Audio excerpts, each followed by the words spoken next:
Hi, familia! So, today is Sunday. So, surprise namin si Tita Myla. Nandito kami sa bagong restaurant ni Chef Edu sa Soy Vulcan. Nako, puntahan nyo na yung mga taga-Oslo. Masarap dito. Okay. So, nagpe-prepare kami. Maaga kami nagpunta kasi prepare kami. That's Sabrina. Magkakakulay kami ng suot. Si Daddy J. Daddy J! Hi. Selena! Say hi, Selena! Ayan. So, ito yung restaurant. Sa Vulcan to. Sa Mathallen. Dahil si Joshua. Krisha. Say hi, Krisha! Hi! So, busy si Joshua gumagawa ata siya ng parang video. Ayan, 60th birthday ni Tita Myla. So, yeah, surprise. So, ito yung restaurant nila Edu. That's Chef Edu.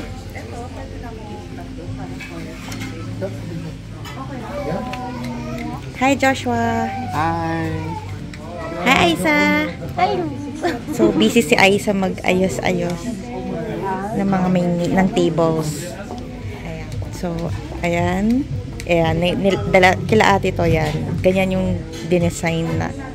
Simple lang. Ayan. Kung mahilig kayo sa mga sushi, ayan, punta kayo. Masarap dito.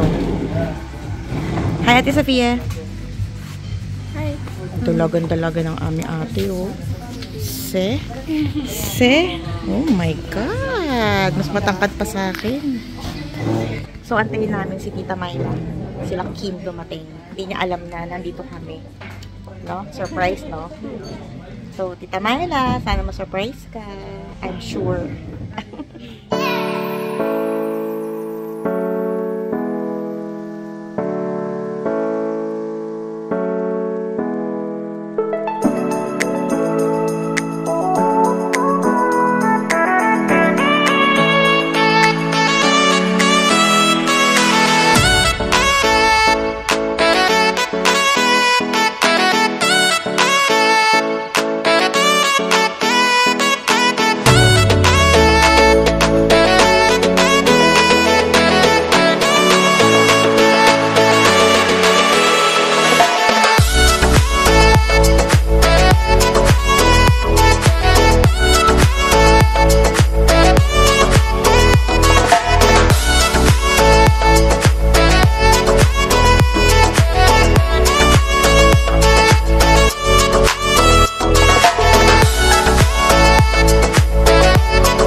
Surprise!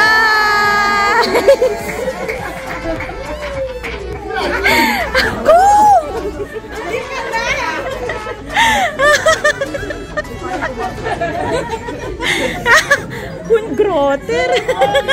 Woo! Surprise! Happy birthday to you! Happy birthday! Happy birthday! Happy Happy birthday to you.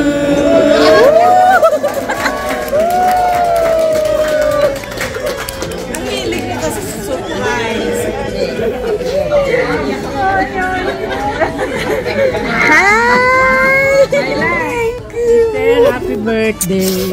Ang hilig mo sa surprise. Ikaw na surprise. Ang daya nyo. Dati siya nagsusurprise eh.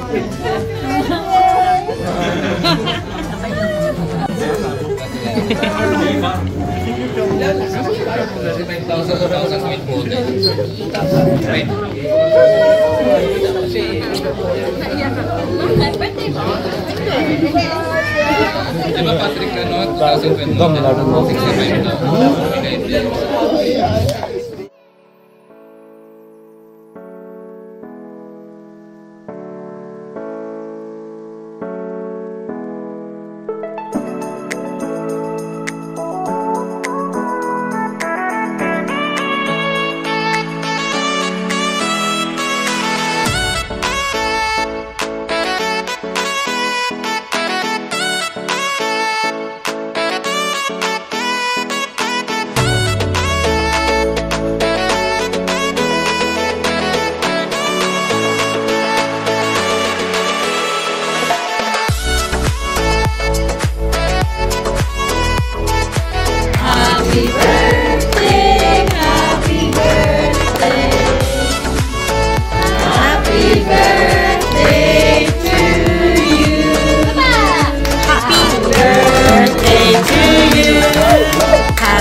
Dai bibi gratulere, hey! Ale iring mamkring dai bistoro senar bidil mashere. Nagkiniknais luwa samkring danse for dai me hopos pretes spring.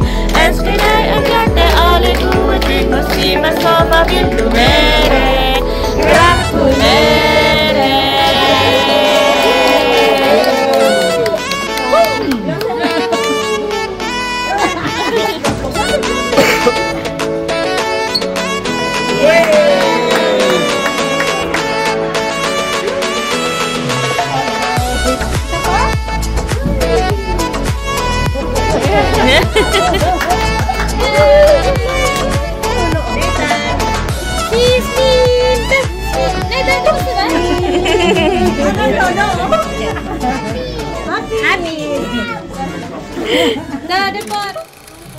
Everyone for coming and for giving me this surprise, especially to my kids and my family. I'm so speechless. I'm so thankful to God. Wala na akong masabi, naiiyak ako. Naiiyak ako kasi unang-una, sabi ko, lahat talaga. I'm so thankful to God kasi yung andyan ng family ko, yung mga andyan ng mga friends ko, andyan kayong lahat, na napipil ko na kahit minsan lang tayo mag-meet, pero napipil ko yung love nyo, na yung caring nyo, and I'm so blessed kasi hindi ako inaano ko lagi kay Lord na bigyan niya ako ng lakas, lalo na ka. Hindi ako nag-iisip na party this time kasi yung si Jens na, wait na ako. Diba? Kasi last year lang, wala pa siyang one. Kaya naiiyak ako kasi first time na hindi ko siya kasama ng birthday ko. Naiiyak ako. Yun, na as much as possible, hinihingi ko yung strength kay Lord na makayaman ko lahat, na nagpapasalamat ko kasi kung di dahil din sa Kanya, hindi ko kaya hindi ko talaga kaya, kaya nagpapasalamat din ako sa family na nandyan kayo, na are there for me. kayo nagpapalaki sa akin. And we just continue, yung faith natin kay Lord na tuloy lang. Nagpapasalamat ako for this family, for the love and support na kahit hindi ako nag-expect ng ganito, ginawa niyo ng paraan na ma-surprise ako. Thank you all. Thank you for leaving me this beautiful and what you call this priceless celebrating my 60 years old birthday. Makakalimutan to. Thank you, Nak. Thank you, Kim Joshua and JM. Edu, thank you so much. And lahat ng family ko, thank you for making this birthday so blessed and wonderful. Salamat. Ay, hindi ka mukhang sino.